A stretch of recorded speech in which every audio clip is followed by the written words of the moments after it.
қарастыратын тақырыбымыз салыстырмалы атомдық масса және қарапайым. Мен енді 2011 жылдан бастап университетті бітіргеннен бірден мектепке жол алдым, сол жақта жұмыс жасадым. Өйткені мен өзім кезінде оқыған кезде арманым болды, мұғалім болғым келеді. Мысалы, өйткені балалармен жұмыс жасаған маған ұнайды.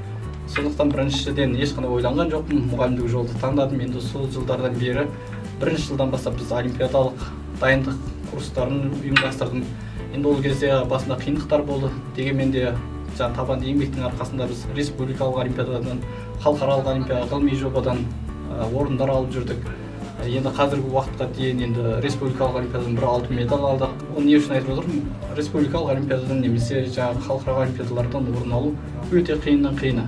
Ол олимпиада, ол мектеп бағдарламасынан сырт, ол логикалық жұмыс, ол көп уақыт алатын жұмыс. Енді осы жаңадан басталғаннан бастап өз мектебім оқушыларын дайындадым, 66-шы мектептің. Сосын 2019 жылдан бастап біз қаланың көлемінде басқа мектептің балаларына да көмек беру мақсатында басқа мектептің балаларын да шақырып осы орталығымызға дайындау жұмыстарын жүргіздік. Енді өткен жыл пандемия басталған кезде барлық жұмыстарымыз тоқтай бастады. Сонда осы студиямыздың арқасында жаңа мүмкіндіктеріміз болды. Сондықтан өзім YouTube канал аштым, республиканың балаларына тегін дайындық жүргізе бастадық. Мысалы, жазғы уақытта 2 ай тегін олимпиадалық дайындық курсын жүргіздім. Аптасына 2 рет біз сабақ өткіздік, қалған 4 күн жаңағы тапсырмаларды орындадық. Енді оның нәтижесі жоқ емес. Осы жыл мысалы Жаңаөзен қаласынан бір оқушымыз 2-ші орын алып өткенде өзінің жетістігін айтып мақтанып жатыр. Жамбыл, Тараздан, оңтүстік Қазақстан облысынан солай. Әр жақтан, мысалы шығыс Қазақстаннан бар оқушыларымыз. Сол былтырғы жылы жазғы мына пандемияның кезінде біз онлайн мүмкіндіктер ашылды.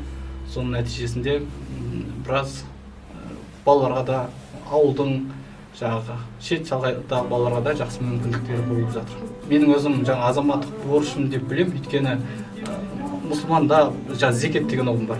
Мысалы, мен қазір өзім білімім арқылы мен тек қана мектепте ғана жұмыс жасамаймын, өзім қосымша оқу орталығында, осы орталықта жұмыс жасаймын. Ол жақтан өзім қосымша ақша табамын, яғни өзім білім арқылы ақша табамын.